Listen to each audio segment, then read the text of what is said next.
Good afternoon, ladies and gentlemen. I would like to call to order this public meeting of the Board of Johnson County Commissioners on this 13th day of July 2020 at 3:00 p.m.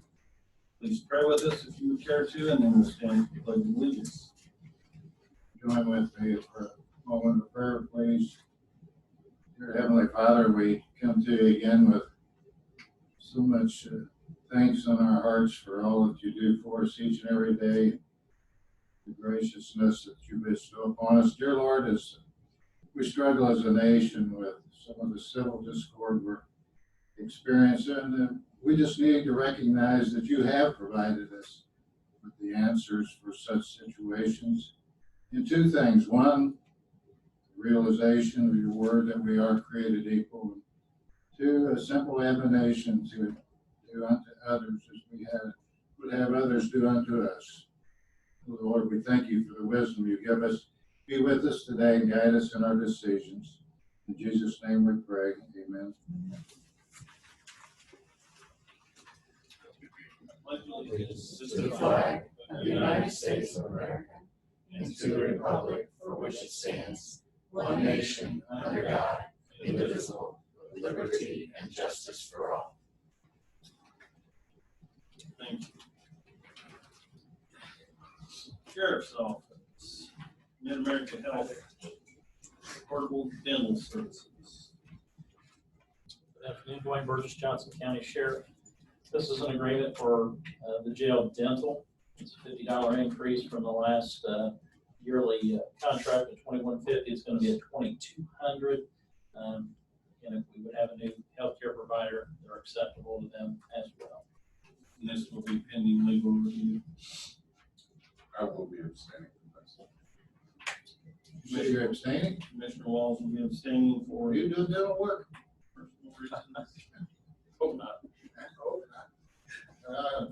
I'll move to approve. And I'll second it. Any further? Hearing none, all those in favor signify by saying aye. Aye. Aye. Opposed? Motion carries. Thank you very much, Sheriff.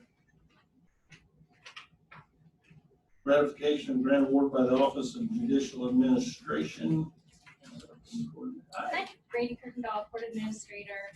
I am here to let you know about a grant that Judge Nugent received for his problem-solving court, in the amount of $10,000 that will be appropriated later tonight at the council meeting. You can see the various line items that the state has requested. That's how we allocate the money. But Judge Nugent can let you know how successful the program's been if you are interested. Thank you, ma'am. Move to approve. Second. Have a motion and a second. Any further discussion? Hearing none, all those in favor signify by saying aye. Aye. Opposed? Motion carries. Thank you. Good to see you. For the clerk's office, and I'll be presenting this for them, it's just a pressure sealer maintenance agreement continuation of. So I told her we did not need her attendance for that. Move to approve on that. Second. A motion and a second. Any further? Hearing none, all those in favor signify by saying aye. Aye. Opposed? Motion carries. Health Department. Hi. Hi, Betsy Swearingen, Can't look Director, down anymore. Johnson Everybody's County there. Health Department. I'm here in retro to ask for permission to sign a letter of intent to open a COVID testing clinic in our parking lot, starting September 1st, running through June 30th of next year. Commissioner West was sent the email from the State Department of Health as well, so he had a chance to look at that late last week. It was sent out early last week. They needed it by Friday, so I apologize for not getting to you guys first. Yeah. Yep, timing doesn't always work with our schedule. I guess you've got all the logistics figured out on this because it's over the winter, you've got cold weather, you've got heat, you've got snow, ice, building owner approval. Yeah, there you go. Well, we do not have to get our building owner's approval because it will be in the parking lot, because the parking lot where we plan on putting it is not his, it belongs to the bank. I have approached the bank does not seem to have an issue with it at this point, but they're confirming that. As we speak, I don't know how familiar you are with, if we're facing our building, we're in the Dairy Queen drive-thru. Let's put us there, okay? We're in the Dairy Queen facing our building. The parking lot is the southwest parking, the corner of the parking lot, it up to the fence that goes to the fairgrounds. And so the plan is to put it in that corner, hopefully keeping everyone out of our building, but having our staff there so that they can do their full-time job while running this clinic as well. I mean, for secondary vets, I would personally be in support if it doesn't work out there to utilizing some fairground for a drive-through. So just saying, if you run into problems with the bank or. It's been recommended to me from some gentlemen at the highway that we might consider asking Duke to put a temporary power pole in for us out there. Then I would possibly be able to run heating and air from my drash unit to both sides of the tents to give the testers air in the warmer weather and heat in the cooler weather. Where do the wives better get that into Duke now? Because it'll take till September to get it done. Okay. All right. Well, we can initially run off diesel generators for a little bit, and then we can move to the power after that. The State Department of Health did ask us to open 2. Physically, I can't staff. I can barely staff 1, and so there's no way that we can get 2 in the county. I can't split my manpower like that. So I said we would take 1, or we would do 1, and we should be getting $50,000 for that. I move to approve. Second.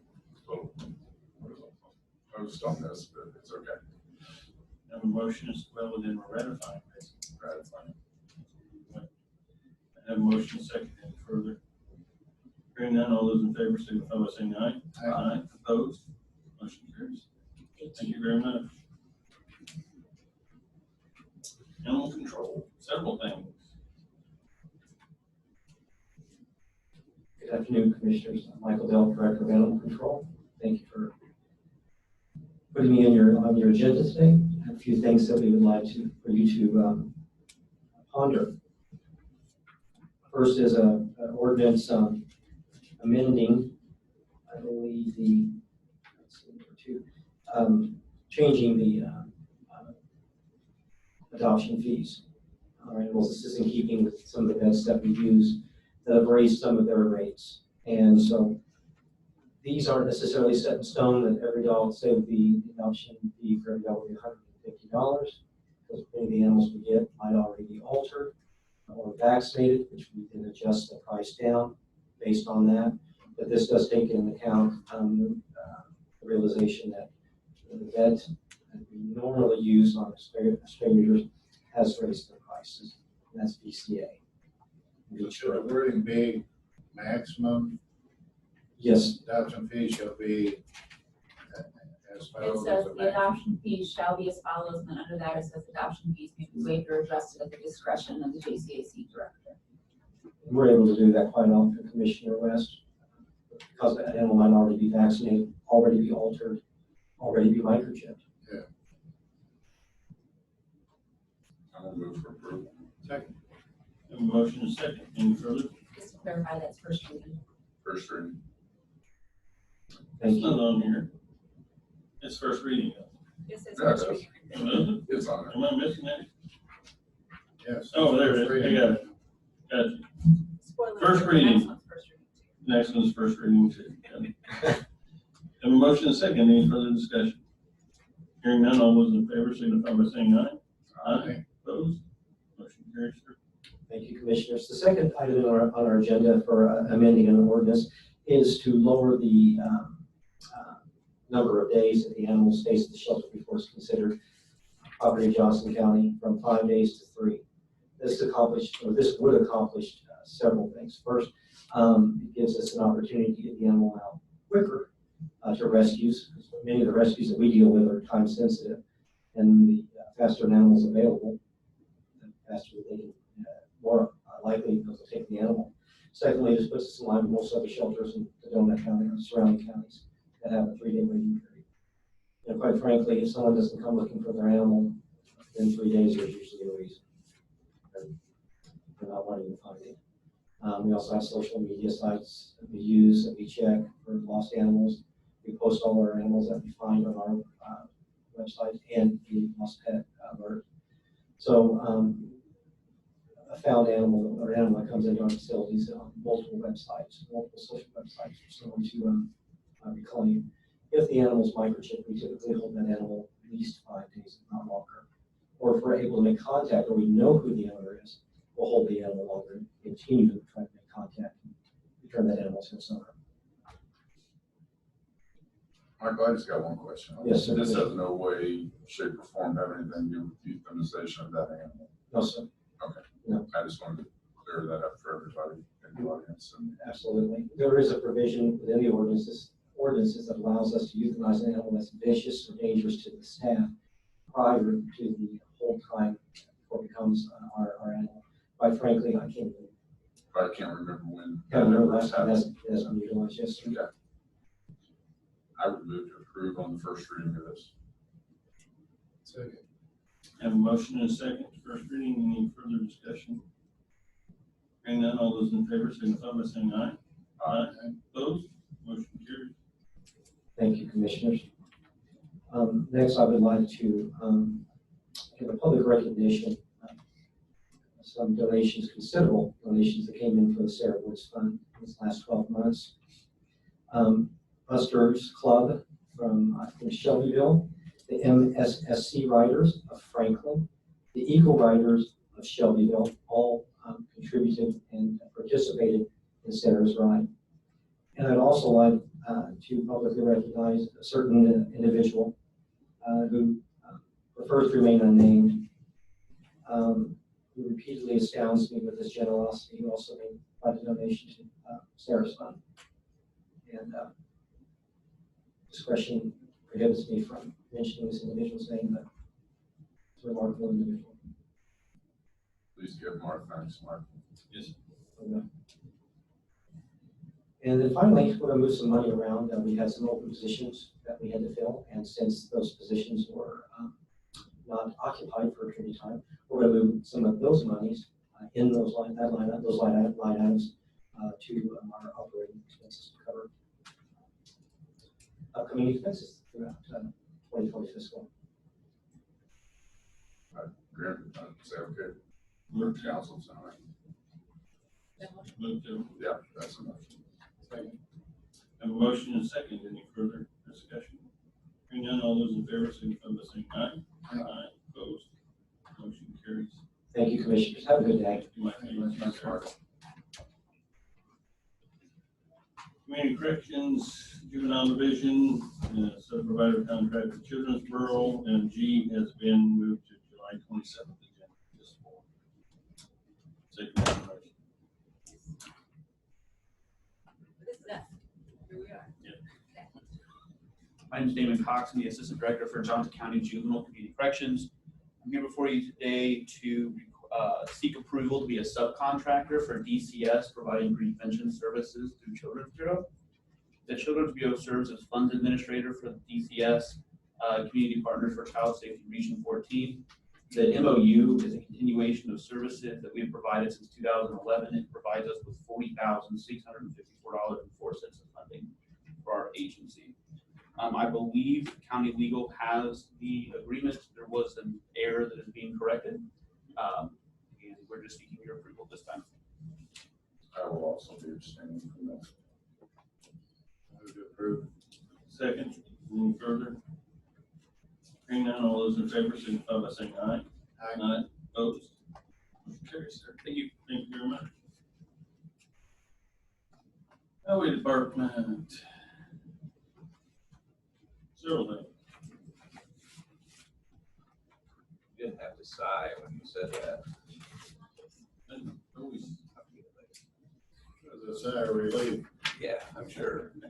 I'm sure. Luke Maston, Highway Director.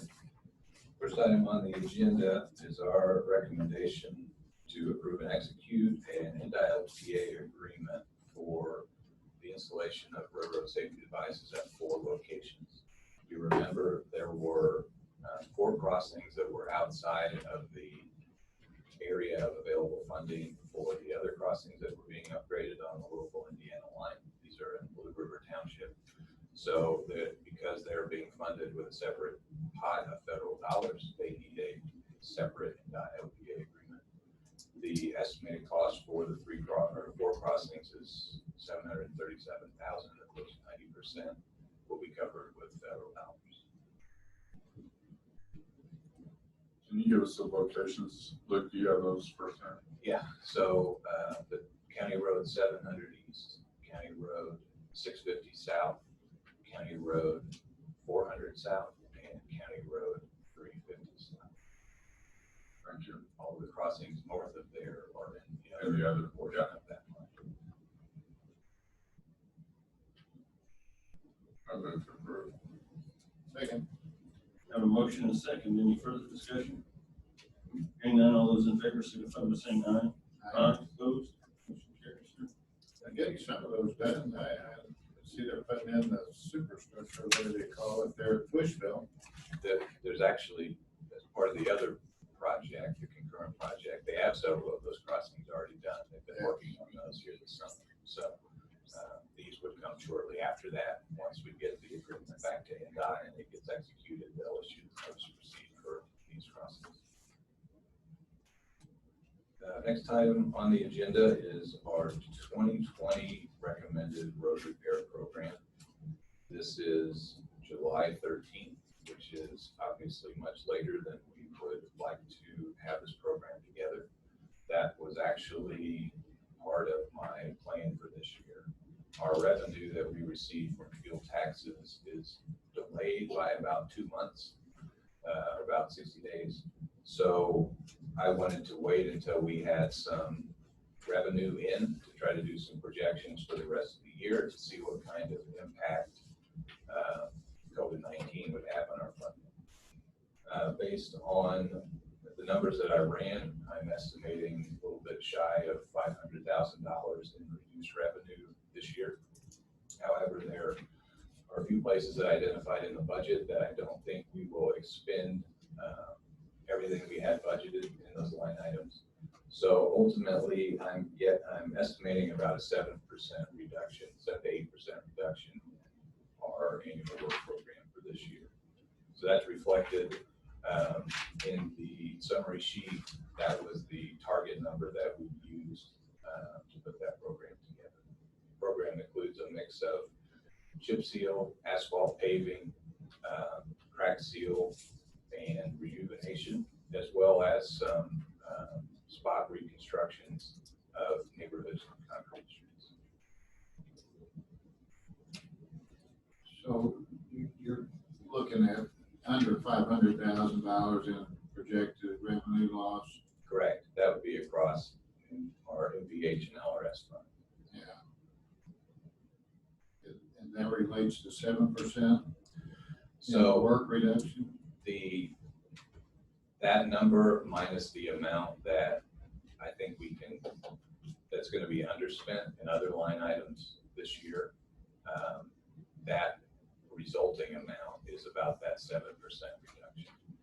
So I think I can cover some of that reduction in revenue from some other line items that we're not probably going to expend. Fuel is a good example. Fuel prices were down for a while. So that's one place I think we'll be under what I budgeted for the year.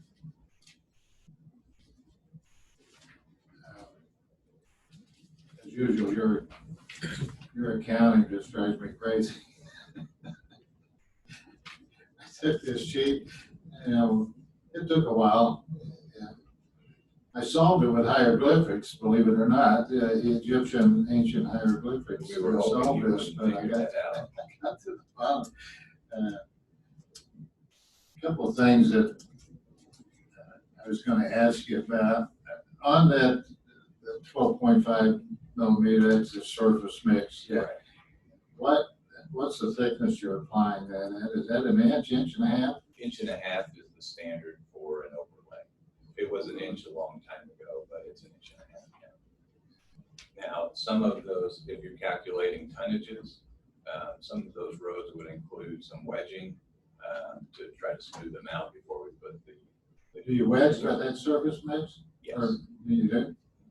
it depends on the location, but typically, yes, the wedging typically isn't thick enough that we could go with a binder or a base. Yeah. And you're gonna have plenty of gravel for chip and seal, huh? We do. In fact, we have all we need for this year on hand, and we'll have some left over. So Great. that's been the best product we found for long-term chip seals. The only thing that I would question in here, Luke, is the reconstruction, the asphalt or the concrete reconstruction, especially in Willow Lakes where we started with quite a bit of it. Seems like you're not gonna do much there beyond what we've already done. There are a couple spots that we identified that definitely need to be done. In a long term, our goal would be to address everything in there that needs to be done.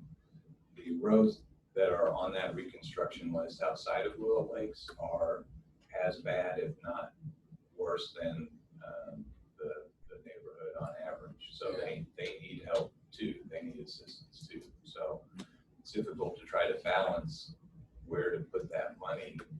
The unit prices for that work are just so high. We chip seal or rejuvenate for $1 a square yard. We overlay for anywhere from $5 to $8 if it's contracted out. A mill and fill would be $8 to $12. But when we start talking about those reconstructions, we're looking at $85 a square yard, and that assumes we can save a lot of the curb. In situations we can't, we're well over $100 a square yard. So there's a lot of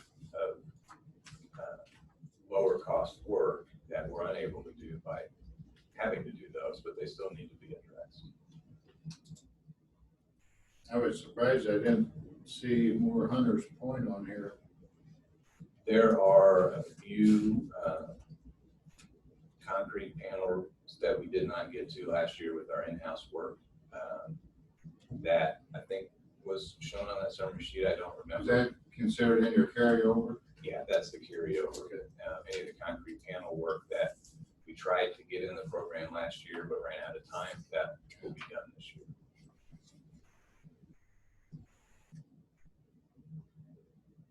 You just need more money I do. Any ideas? and a milling machine. I want one. I'd second the milling machine. All those in favor?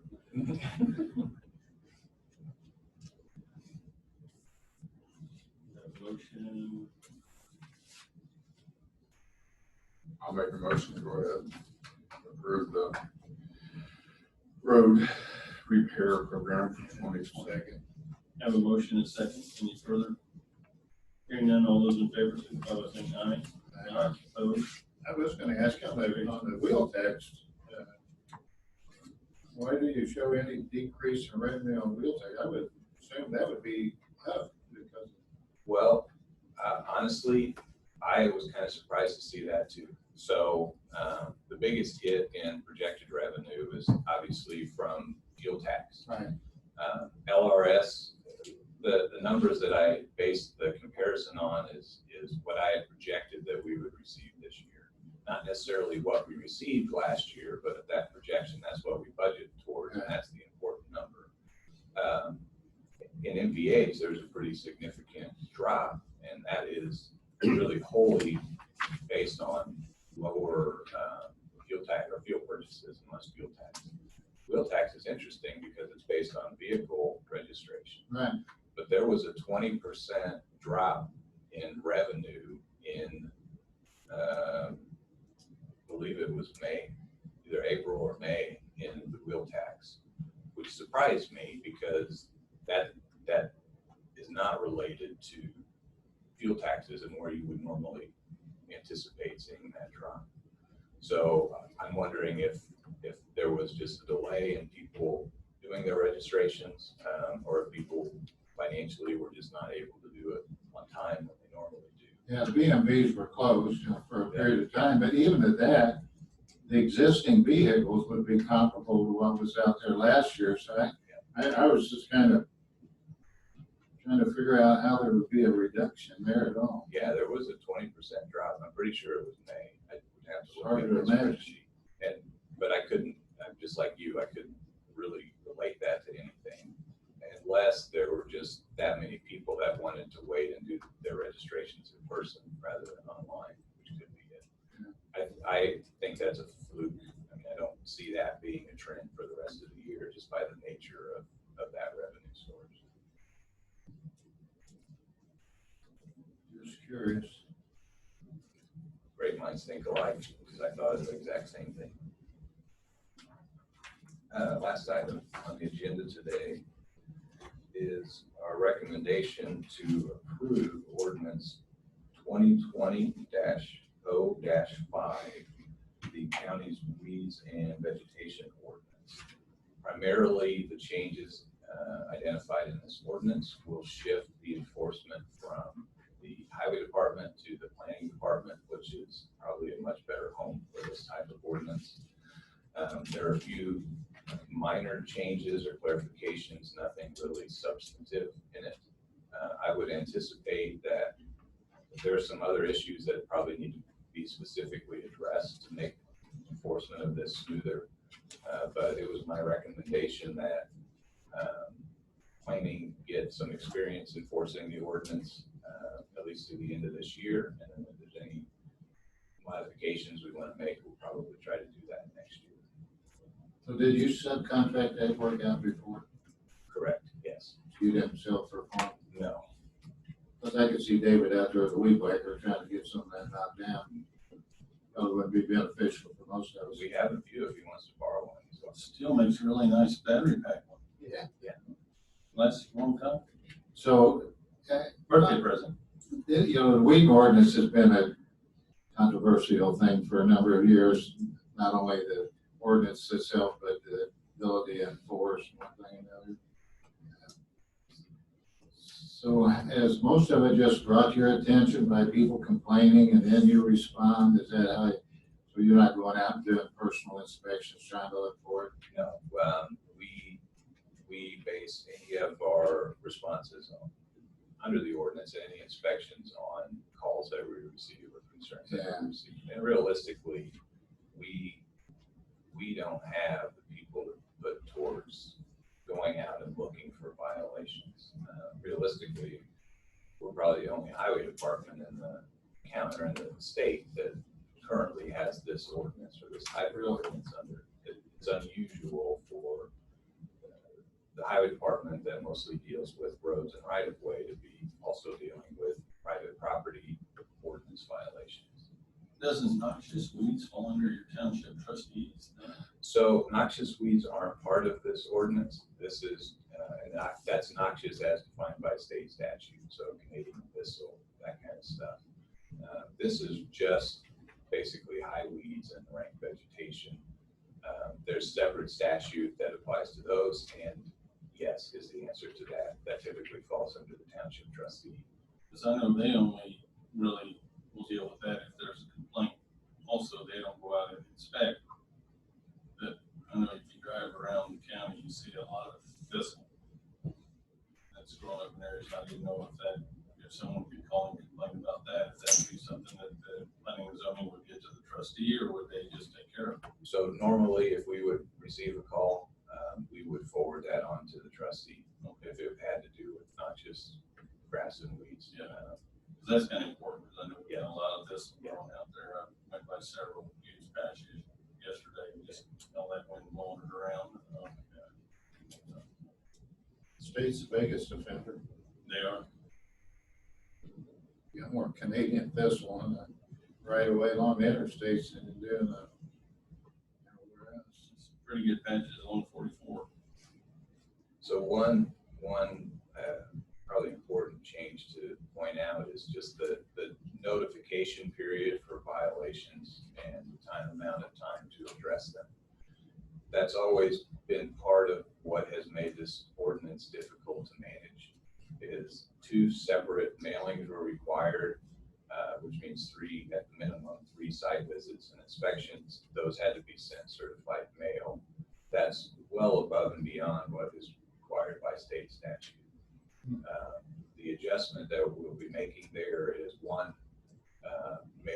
notification with a 10-day period to abate the violation or to contact the department, whether it's planning in the future or us for violations that are already on the books. That makes this a lot faster to get these addressed than what we've been able to before, which I'm sure many people will appreciate that have been frustrated by just how long it takes to get through the ordinance process before we can even send a contractor out to take care of it. Well, I guess if David's all right with it, I will move to approve. We started talking about this 5 years ago, I think, so we've kind of been waiting for Maybe it. time. Yeah, could be. Okay. Yeah. You know how things move in Gretchen. Second. Have a motion and a second. Any further discussion? Hearing none, all those in favor, signify by saying aye. Aye. Opposed? Motion carries. And look, just real quick, update on the tree. Yes. So And let me just, real quick, Yeah. give you a text that I just received. Wondering if you know when they will be taking the tree down on Airport Road. It will have to come in from both ends if it's not done in the next 3 weeks before school starts. Obviously, a bus driver for one of the schools, I assume any three. They called the highway garage and they have no idea. Thank you. they have no idea. No, we have some idea. You're not telling anybody though, right? Well, maybe whoever that person spoke to wasn't familiar with it. So we're waiting to set a date. I was in contact with the contractor, the tree removal contractor recently, and they're coordinating the due like we talked about. But I would anticipate that date would be sooner than later. We should have our documentation that we need from the property owner to enter the property and do that tree removal this week as well. So our goal is to get it taken down as quickly as we can. And I see that happening. It's not going to be 3 weeks. No way. Probably, I would hope for next week. That's my goal. But it'll depend on that coordination with Duke. So if you don't mind, I will forward you this text. And if you ever mind having somebody call, like this bus driver. Do that. Yep.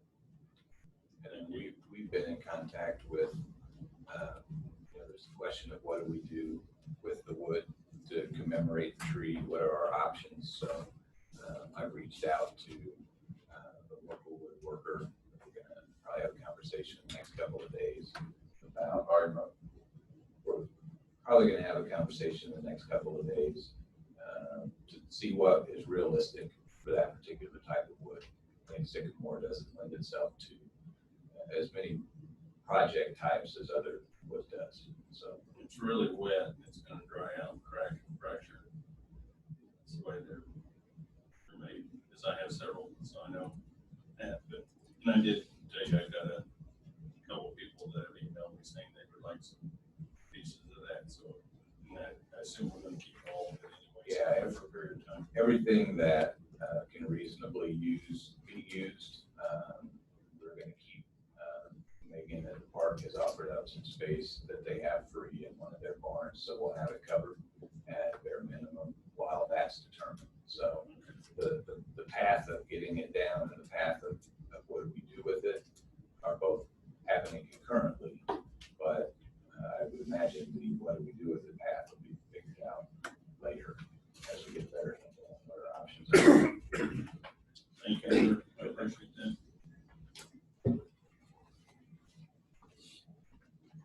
Auditor SRI approval of master service agreement, which I assume we just renewed. Correct, of their tax sale vendor, so it's just a renewal in preparing for the tax sale. Second. Motion second, any further? Hearing none, all those in favor signify by saying aye. Aye. Opposed? Motion carries. Board of Commissioners Courthouse renovation project approval of change order number 5. Good afternoon. Dan Cartwright, project manager. I'm here today requesting approval of change order number 5, which will complete the project. With the acceptance of change order number 5, the entire courthouse will be restored. It's a no-cost change. It will come from contingency, so it will not have an effect on the overall cost of the project. Glad to answer any questions. Move to approve. Second. Have a motion and second. Any further? Hearing none, all those in favor signify by saying aye. Opposed? Motion carries. Thank you. I will say, Dan, just so you know, I'm getting a lot of really nice compliments on the way the courthouse is looking. It's Good, I tell you. staffing still around it, so. Once that stuff's painted white, it just shows up. Yeah. Looks at People 100% coming, different. we're coming in on the south end before they get all this set. It just looks fantastic. Yeah. So, anyway, thank you for your Thank you. assistance in that. Johnson County Park roofs, acceptance of lowest quote for a project pursuant to IC 36-1-12-5. All right. There are several park roofs that we got quotes on. And the work was estimated to be under $50,000, and that's why we pursued 36-1-12-5. And they are as follows. Johnson County Park Roof A building. We have an extra hand for $30,020. We have Cornerstone Contracting, $24,570. And the lowest was CWC Company at $23,020. I'm just gonna go through all of these. And you can do them all at once, because I'm assuming you're gonna award the lowest on each one, right? Johnson County Park Roof A1 building, an extra hand, $15,420. Cornerstone Contracting, $12,750. And the lowest is CWC Company at $11,874. Johnson County Park Roof B building, we have an extra hand at $15,420. CW Sneed Company at $13,900.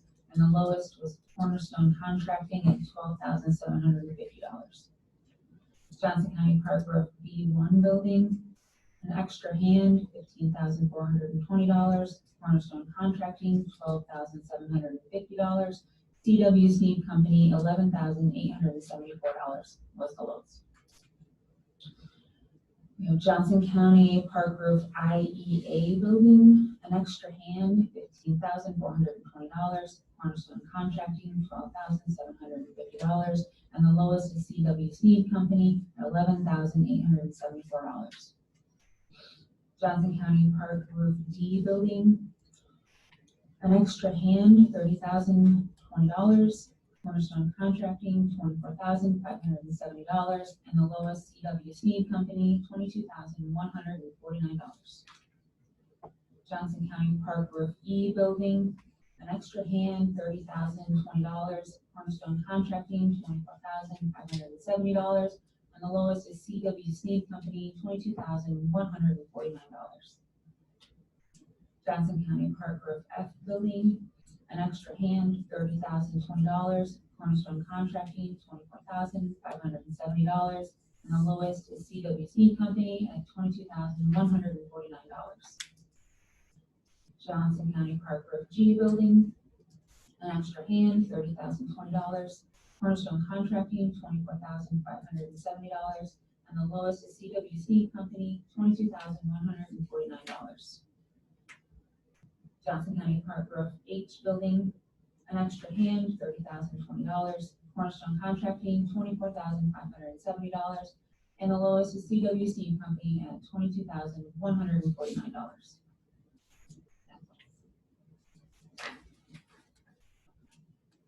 Do we have a total on all these combined prices? Does anybody total that up? 183 something. 183. Okay.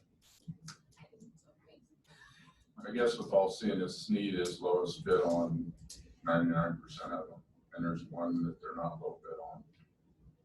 I guess I would ask for thoughts from the rest of the board on that. Do you want to bring another contractor in for one roof? I'm just asking.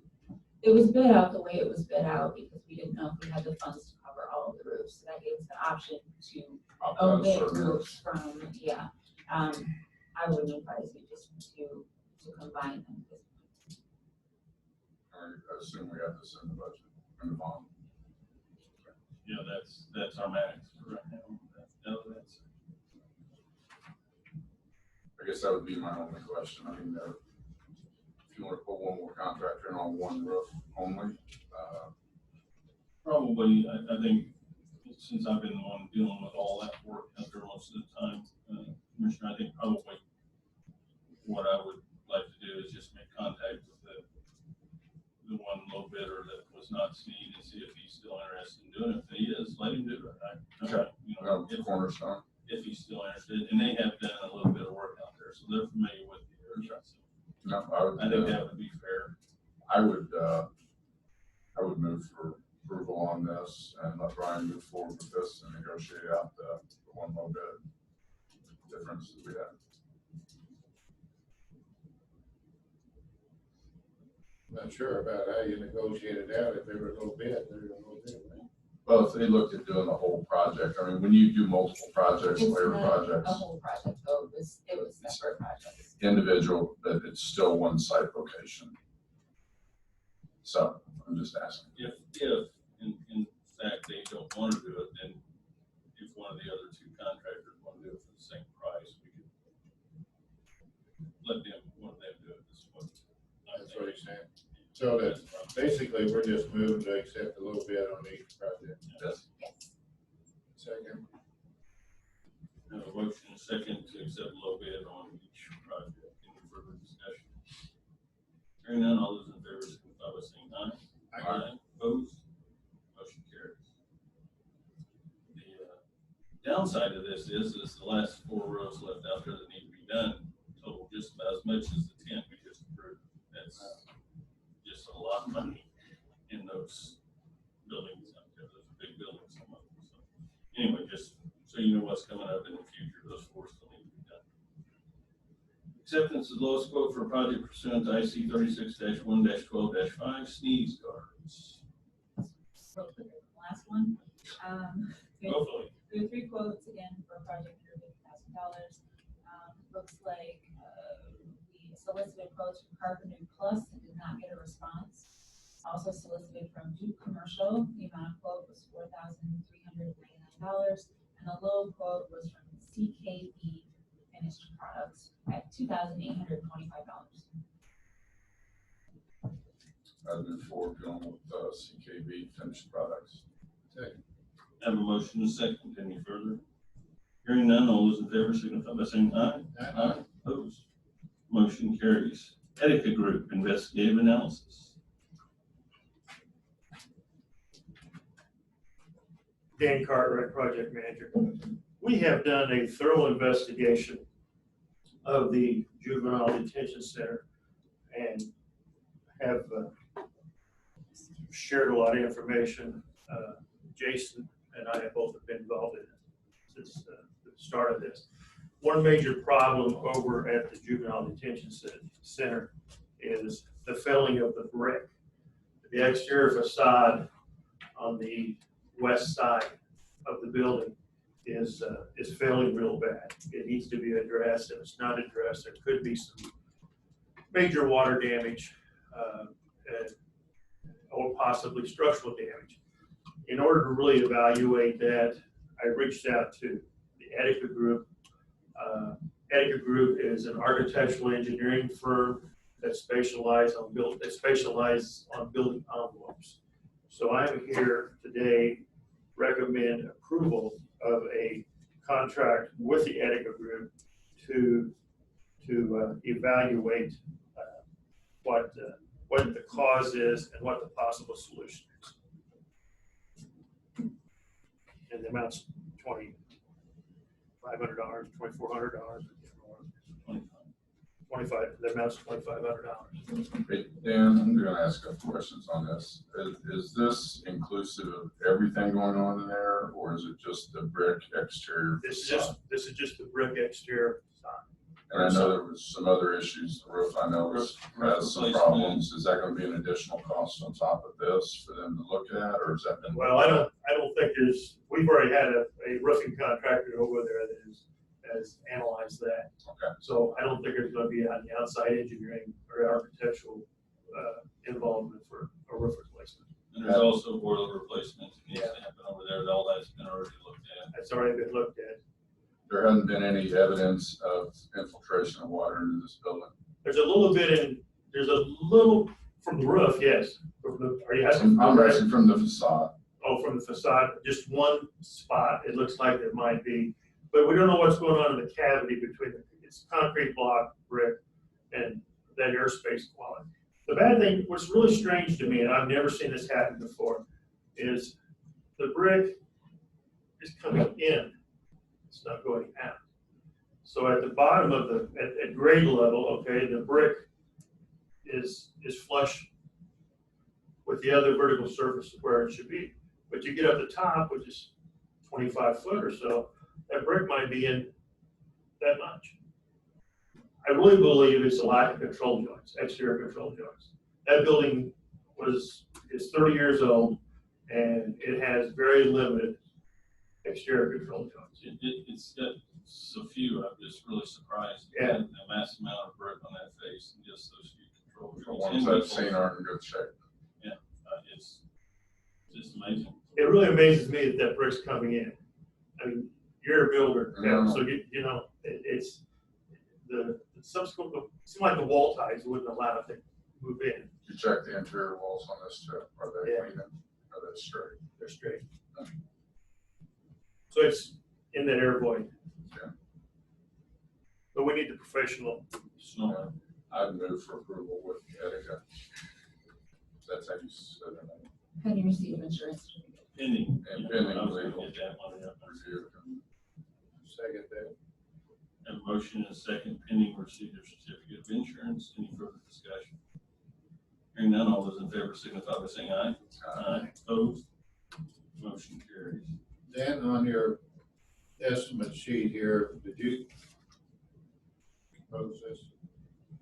Is that the one I sent? Yes. Brian, yes. Nothing to do with your estimates here, but just a thought. We've talked a long time about the prospect or aspect of building a new juvenile detention facility, which would be more compatible for what the purpose they're serving, and that being the rehabilitation, the programming, and all the other services that juvenile detention provides to juveniles, which are much more important and much more exceed the detaining of those young people. I've talked about this before, and I'll bring it up again. We're also looking at a new community corrections facility. I wouldn't mind somebody spend a little bit of time saying, if we're going to put money into this building, maybe we should consider both of those again. We've still got the Drake Road property that we could do something with. I just think it would be beneficial to both. It would allow community corrections to do some of the things that they need to do with their therapeutic community concept, along the other lines of things they're trying to do in a rehabilitative effort. But primarily give juvenile detention a new building, which would be much more productive for what they're doing, for useful. Well, Commissioner West, I will tell you that it appears to me, and I think Jason will agree with me too, that the juvenile detention center is really underused. I think it might to me they had 20 kids in there. And that's a really, really big building with a lot going on for that small of a population. Well, But I will say, if I can, I will say, if you're thinking about making that into a community corrections building, that building really doesn't lend itself to community corrections the way community corrections operates now, because community corrections is a big dormitory type overnight thing, and this is individual cell blocks. well, It would take some, I'll get my recommendation.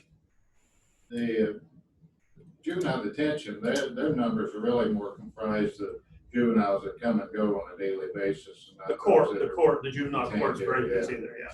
the programming.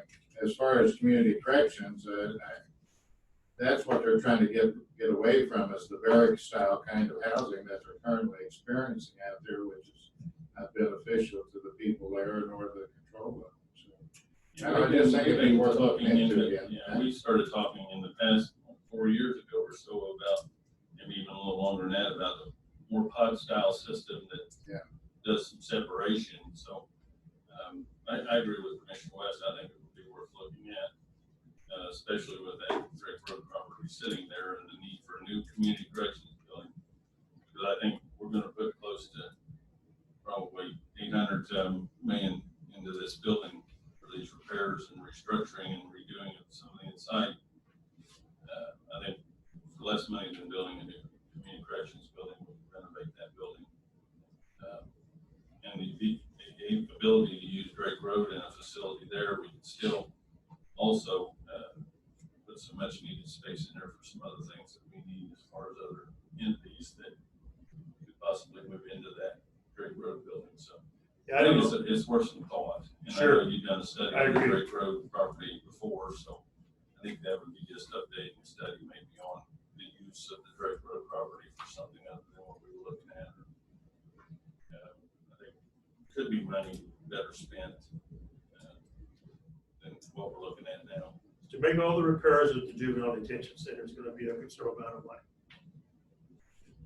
So you could use that money for some renovation costs and make it usable for another agency, like. I think it's worth maybe looking into. 100%. Yeah, I think, we've. I mean, it's still gonna need a roof, it's still gonna need the outside brick done, It's, probably still gonna need boilers, but the cost difference is in comparison to building a new community corrections building that's gonna be just for community corrections and nothing else. Whereas if we're gonna build a building, we can utilize a new building for more than just juvenile detention, because we can downsize all that into more programming than detention, which makes sense with the underutilization we have out there. But then we're able to use that brick road building for other things, other entities, such as maybe probation, things like that, health department, that, sooner or later, we're gonna have to start looking at that because we're under lease buildings for that. There's just some other things we can look at, I think, that would be able to facilitate that. Parking was the issue the first time. If we don't have that issue because it's not so much of a public access place, I think it could be better utilized. I think it's worth looking at the commissioner's area. I would support that 100%. You've got a juvenile detention building, current base standards is probably $7 to $10 million to build. So you're gonna have to maintain what you got. Yeah, absolutely. And get it up to par. And we're all thinking along the same lines about community corrections, maybe utilizing that facility. And if, as we know, if the bond GOB we've got it enlisted right now gets approved and move forward, we have the money to repair that facility and that bond. So, and that doesn't do anything to tax rates or anything. So, good place to get it from. Anyway, thank you, Dan. Appreciate that. We kind of took care of the discussion at the same time. We did. Willow Lakes East project. Pending legal review of construction contract, pending appropriation from general fund by council, and pending execution subdivision drain repair agreement with Willow Lakes East in bright red on my sheet. Okay, if you recall, on March, Dan Cartwright, project manager. Still Dan. If you recall, on March 9th, we received Thank you, Jason. sealed bids for the drainage improvements at Willow Lakes East. We received 3 bids, and the low bid was Monroe LLC out of Brown County. What we're looking at now, subject to a lot of the different things, some of the things that Brian just referred to, but basically legal review, pending legal review, agreement with the HOA, and then ultimately financing, obviously. The HOA is scheduled to meet on the 28th of this month to hopefully, assumingly, is that a word, assumingly? I don't know. It is now. To approve the agreement. But then that agreement will have to come back before the county after legal review. for you, the commissioners to approve also. Anyhow, what I'm asking today is the authorization to award a contract to Monroe LLC Construction for $292,000, which was the low bidder back on our March 9th bid date, subject to legal review. In other words, we can't sign that construction contract until the contract with the HOA is considered in a public meeting and executed, until the funds are appropriated by council and the construction contract passes muster. So it could be approved tentatively based on those. And the reason why, Yes. and I will say, the reason why I suggest we should do this now, in talking with Commissioner West, is it saves time. This is a project that's gonna happen, it needs to happen, it needs to get going as soon as possible. So if we wait for all these approvals and then wait to get on the agenda of the commissioners meeting, we could lose as much as a couple of weeks. Those 2 weeks are very critical for this project at this time of the year. In order to get Longer than 2 weeks.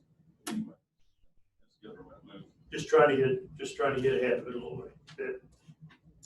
But we're not going to do anything. Yeah, plus we run Until- the risk of losing a contractor if we don't give him some semblance of assurance that this project's going to move forward. Yeah, his bid was actually, he had to hold his bid for 90 days, and then 90 days has already expired. But I've had been in communication with him, and he's still ready to go. Move to approve the acceptance of the low bid on this contract tentatively. That's based on everything else falling into place in a timely manner. Including vote by the HOA Association, because that happens. Is there anyone here for this, for the lakes thing? I need to see some people out there.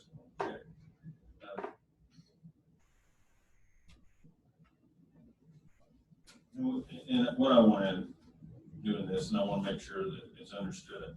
I don't know how this legally can be done, and that's not what I do or what we do. We just try to do what we can to help the people in Johnson County.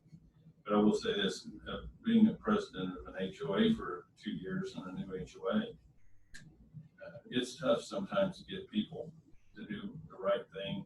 And this would help resolve that issue for this HOA, because the best or the worst thing that an HOA can do to the residents if they won't agree to things like this are to put liens on their property. And I'll be real honest with you, in the HOA I was involved in, that didn't matter much to anybody. So it doesn't get anybody thinking or trying to fix issues. But doing it the way that Commissioner West and Dan have been working on, what it does is it makes that become a property assessment on taxes, which doesn't give them the option to not be able to pay it if they don't want to lose the property. So we help the people of the community and we help the taxpayers of Johnson County, because at some time down the road, sooner or later, things like this are going to come back and bite us. Not in the new way that we do things through planning and zoning, but under what these are under. I just think it's going to be an issue later for us regardless. So this could basically be a forerunner to maybe try to solve an issue that, if we can make it work out, I think would be a benefit to the people and also to the county. But that's just my opinion. It makes sense economically for both parties. It's a win-win, assuming it can be done.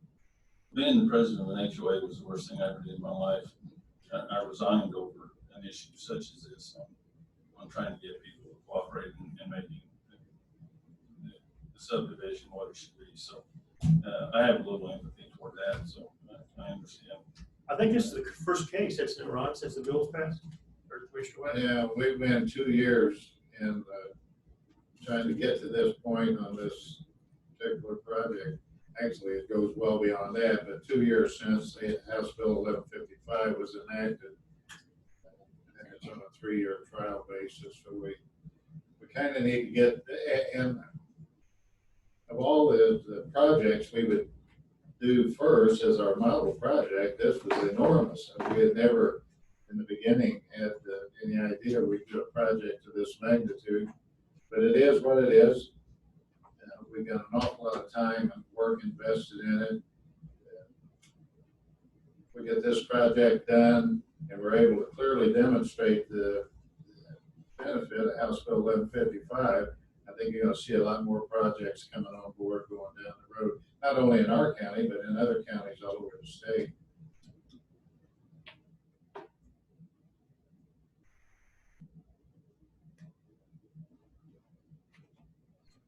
I have a motion on the table. I have a second from the chair. I'll second it. Any further discussion? Hearing none, all those in favor signify by saying aye. Aye. Opposed? Aye. Motion carries. Thank you. Approval of resolution 2020-R-4, Second Amendment Preservation Resolution. Hi. Oh, you're not gonna speak on it? Basically, this is just a amendment to the previous ordinance that the preservation. But it's basically an amendment to what we've got in place now. It changes it somewhat, correct? It doesn't change any ordinances. I don't know what I'm saying. It changes or what we're, basically what this is, and Sheriff can communicate this also. This is more of an agreement between us and the sheriff and what we believe and stand for in Johnson County than what we have previously in place. We have a Johnson County sheriff that is a very, very rigid constitutional enforcer and believes in our Constitution, and that puts him more in agreement with what we tried to intend to do originally.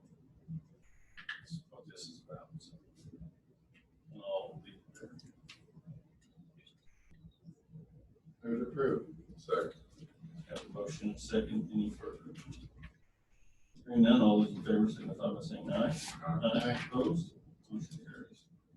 And Sheriff, thank you very much for your part in this. I appreciate it greatly.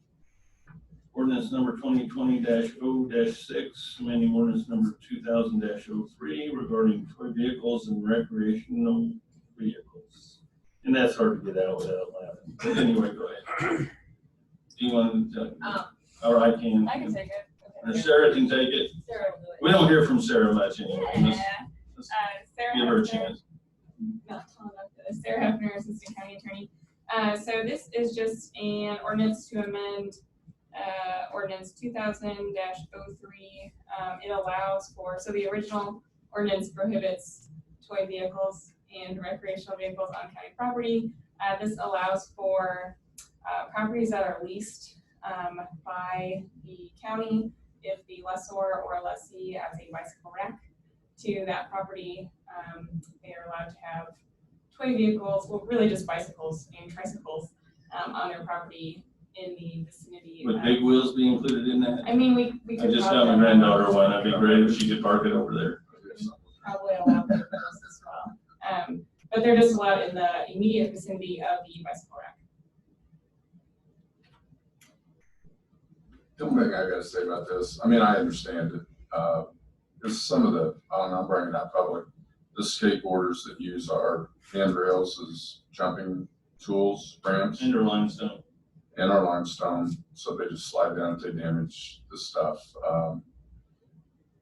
You know, there needs to be some signs posted or something out there. I know we've got some signs, but it needs to be posted, so Maybe more. it needs to be enforced. I know they come after hours. I know, it's all after hours stuff. I know I heard from custodial staff that they have to run them off. I've run them all. Yeah, I have too, so. I And mean, that's why this amendment only I know, allows for bicycles. I know, I just wanted to say that, it's kind of. Yeah. I'd move to approve. Second. Have a motion and second. Any further discussion? Hearing none, all those in favor signify by saying aye. Aye. Opposed? Motion carries.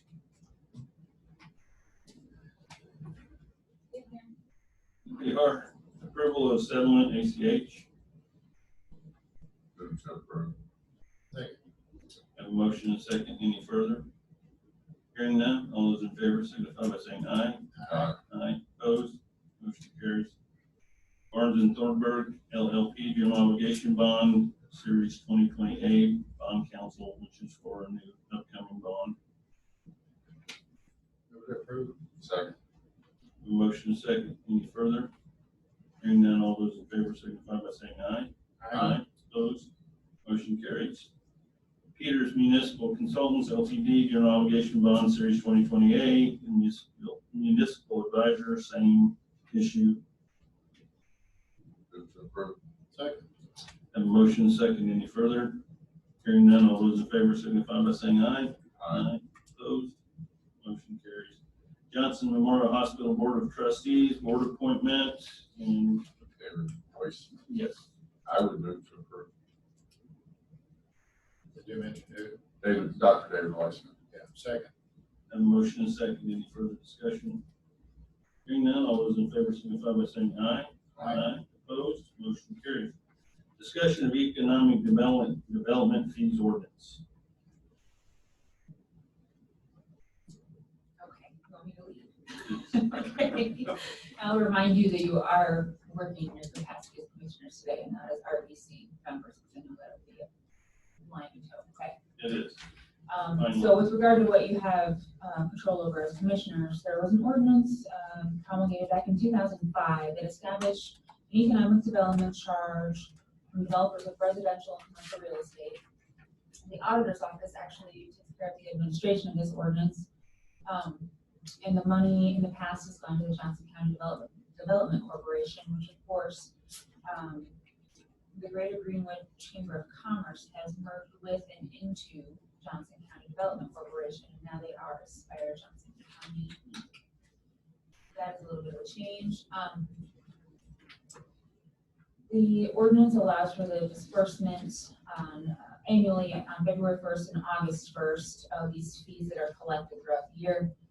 They're a $500 plat fee for commercial plats and $1,000 for industrial plats, as well as $75 per residential lot in a residential development that has more than 5 lots. And then there's also, for residential multifamily developments, there's $30 per unit fee. So that's what we're working with right now, and we're supposed to have a discussion today on what kind of changes you may want to make going forward on this. And I have one suggestion. I mean, I have a lot of them. My first suggestion, though, to make it a little easier to administer in the auditor's office, I think if we made the fee for the commercial and industrial the same, that would be helpful. We're having a hard time distinguishing between those two types of plats. They're not clearly marked, and they come from multiple entities within the county. I think that's probably the easiest way to solve that problem with administering. And then I guess the second part is your thoughts on where you want the money to go. I mean, I would be okay with equaling up commercial and industrial. What's the difference? 1,000. Oh, sorry, the monetary was, it's 500 and 1,000 right now, 500 for commercial and 1,000 for industrial. And I talked to, auditor's office, I talked to David Kittle about it a little bit as well. I think of, really good reason that they would be different. I'm up to $1,000 for commercial and industrial.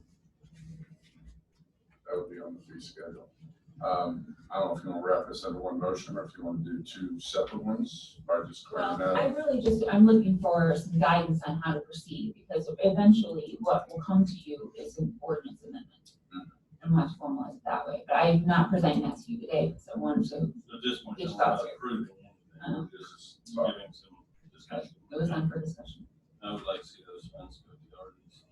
I would also like to see those funds go to the RDC. Yeah, I would too, but I haven't been aware or made aware of any of these proposed prices or changes. So, I mean, when you're talking commercial and industrial, I can see an industrial complex being a rather large kind of facility. Commercial could be just a little 2,500 square foot operation, it would still be, so I don't think it's comparable that one would be charged the same as the other, would it? In that regard? I guess if David's not there, it Yeah, would be better to explain that. I mean, we can stay that. I can Yeah. withdraw that recommendation and just wait and have David report to us on that and see what the distinction is. Right. I mean, I understand a mom and pop, beauty salon going in, and I understand interstate warehousing going out there paying the same fee. Right. Yeah, I don't know, maybe we would look at Square fee footage. based on project size or something, I don't know, I'm just throwing it out there. We'll give it David. That's right. Maybe we'll Yes, just put yes, him on the yes. next agenda to talk about the fee schedule. How's that? That's fine. One of my goals with this was to make it as easy as possible for the auditor's office to administer, so I don't know if that helps or not. Pam? The biggest problem that we have is Sorry. Pamela Burton, auditor. The biggest problem that we have in not just in county, but I mean, not just on our plats, is denoting which is commercial and which is industrial. Now, I know that probably sounds really simple to you guys, but they're very creative on wording some of this stuff. So we really do not have a tool to let us know what it is. So you could have a shopping mall that they title as something totally different as industrial, and it puts us in a position in the auditor's office as having to make that choice as to exactly what it is. That's where the big problem for us comes in administrating it. So big difference when you're making the decision on to charge somebody $500 or $1,000. So I won't even go into some of the creative wording on some of these plats that have been used to avoid those fees. And I'm not saying not on a local level, but it happens quite a bit. So in redoing this, and Kevin, when you first became commissioner, remember we sat and we hashed this out and we talked about it. So it's the same problem as far as administering it. If it could be simplified on pretty cut and dry, this is what it is and this is what you charge. That's what our goal is. One of the other recommendations that in meeting with Sheena that I had suggested going over, looking at the amount of money that has been collected. And I know at this point, I know you want to keep the RDC separate, but based on the money that you think the RDC is going to use, I think some of that money could even maybe be channeled into for everybody in the county to use rather than just the RDC. And then if you need to come back and change that, change it. But that's just a suggestion on the person that collects the money. So that's the biggest problems that we have, and what I see could use some changes. So the planning department doesn't make the distinction? Do you make the distinction whether it's commercial? That's I think what it is, I've been explained this to me. For example, our planning and zoning department, they try to put it in the name. So if it's the, I don't know, whatever industrial complex or the whatever commercial complex, I think they try to put it in the name to make it really easy to distinguish. But they're not the only ones that are submitting these types of plats upon which these fees would be assessed. So when you're looking at it from, I don't know, I don't want to pick on anybody, but from one of the towns within the county, it's less clear which type it is, whether it's industrial or commercial. And I think in the last 15 years, the auditor's office has taken it as far as they can out within the confines of the language of the ordinance to try to get that clarified. That's my understanding of the history of it. So I thought, well, an easy way to resolve that would be just to charge the same thing for both. But there may be a better way to do it, and we're obviously, that's why we're having to talk. So. Yeah, I'd like to talk to David and see exactly what has to be done in regard to someone submitting this plat information and the fee associated with it. Well, the fee goes to the plat map department. Yeah. So I think that, I don't know, I think that David's department is cut out as far as if it goes through the city of Franklin, goes to the city of Franklin, it gets all the approvals, and then it goes to plat map maintenance. And like I said, I don't want to pick on them, I don't have any reason to believe that they're the ones that are causing the issue, but it's not as easy to tell what type of plat it is sometimes when it comes from these other entities.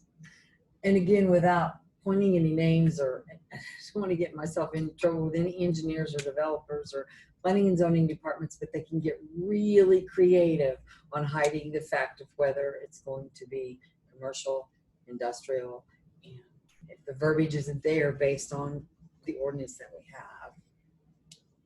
I'd like to see, Ron, I'd like to see the county take a position that clarifies it to these entities, and they have to clarify, check whichever box it is, and they have to verify, is what I would ask from the county level. So if you want to talk to David about that, I think if he sets something up with all the entities throughout the county and arranges some kind of fee schedule, and then they're gonna have to verify, if they find out they're not verifying, then they're falsifying records. So I would leave that, if you would talk to David about that and then try to move that forward. Yeah. Give everybody a little bit of clarity. Are you suggesting like adding a step where they would? kind of Not a put up step, I think planning David zoning, needs to get be, stamped or he has something? to be clarified, it has to be clarified, because they can, and I understand Pam's thing, they can get really creative to say $500, they'll spend $2,000 to save $500 with attorneys. So, sorry, no pun intended. But if you're gonna work with David, I'm just come up with fee based and let him kind of analyze what it is our planning. And there has to be a parameter to define one being industrial and the other commercial. You can't just say, well, I think it's this or that. Multi-family, we've got multiple different, there's multiple different levels of this. So I'll get with David. All right, so to clarify, at the next meeting, we'll have discussion again. Sure. Okay. All right. Not only a discussion, we'll have a solution.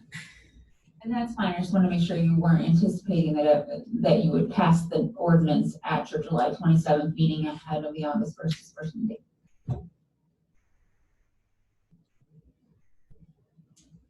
Can we delay the disbursement? The ordinance would have to be amended. The August 1st date It is gives the in the ordinance. In the ordinance, gives the dates. Yes.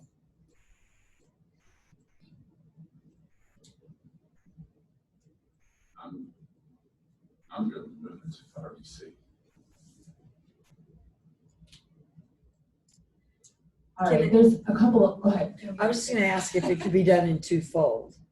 Could they make the change, now to move it to the RDC, that they know it's that? less clean that way, of course, but we could do it that way. We like. I mean, another way you could do it.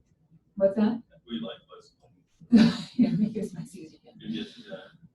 One way we could address it is by going through the budget process, because and I'm not speaking to you as RDC members right now, but the RDC is a separate fund, I guess, right? It has its own fund in the budget. So at budget time, we always allocate the funds for the RDC.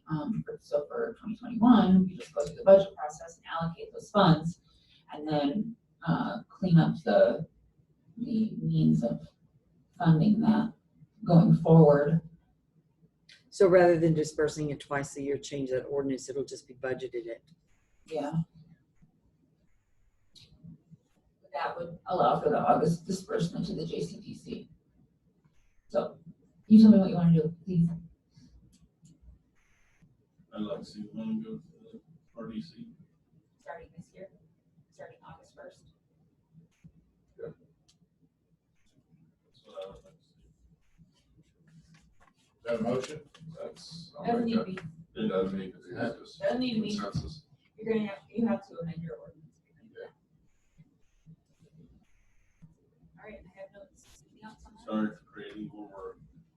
I think it's the Job security.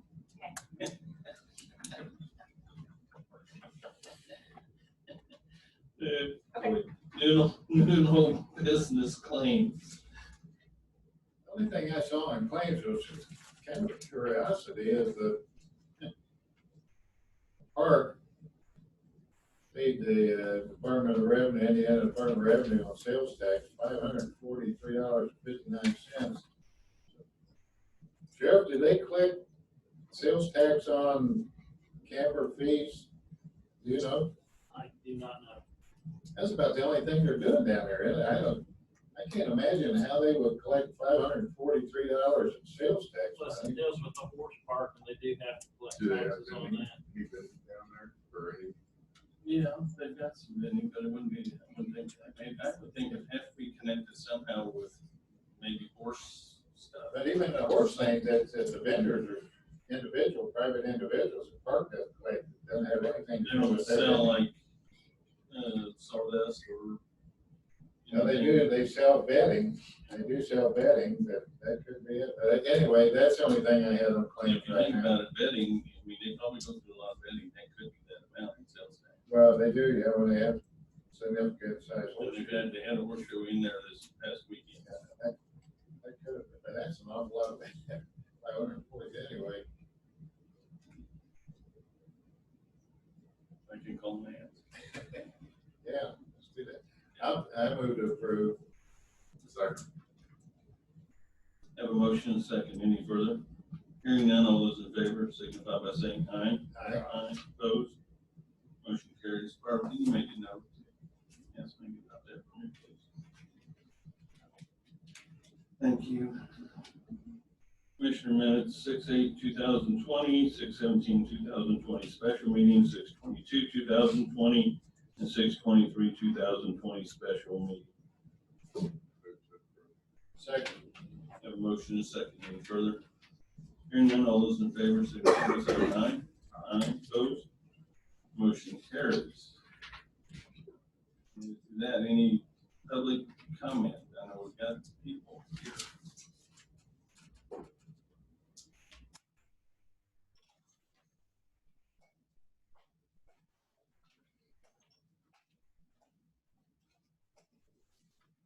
Nathan Off, President of Johnson Hi, County. Nathan. How are you? Good, how are you? And I have Shane today. Just like to say thank you guys for working with our fire protection district boards and everything that you guys have done for us within the county. And to show our appreciation, we'd like to give you guys a gift. Wow, that's a surprise.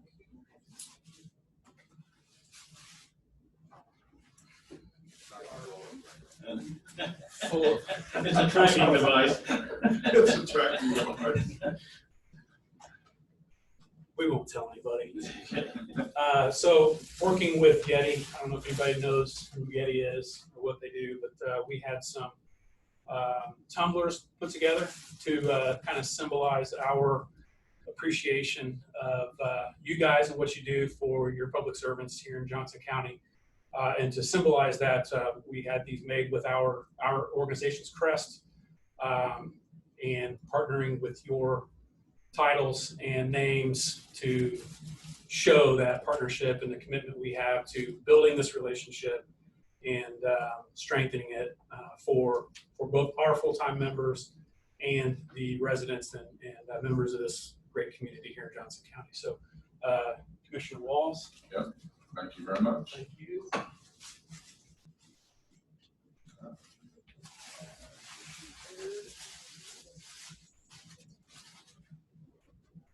Thank you, sir. That will be well used. Yes. Very restriction on what goes in. Yes. Commissioner No Ross. restrictions. Just don't do it and drive. Thank you very much. And I want to say, and to all our public service people in our districts, I've developed a really good relationship with our fire districts and throughout the county, and I appreciate everything you guys do and what you do for the people in the community also. I appreciate it greatly. Well, I will And the add, sheriff's been one up. wait, I'll figure out something. Fireman will not beat me. I will add that these are quite unique. Working with Yeti, they were having some issues with their production process. So you will not see stainless steel laser etched Yeti tumblers anytime in the near future. So these are One of a kind. one of a kind for the time being. So So when I die, my wife can auction it all. right, There you that go. is Garage sale, here we go. That's more than similar, but Sheriff Burgess, we do also have one for you. See, He's doubled up.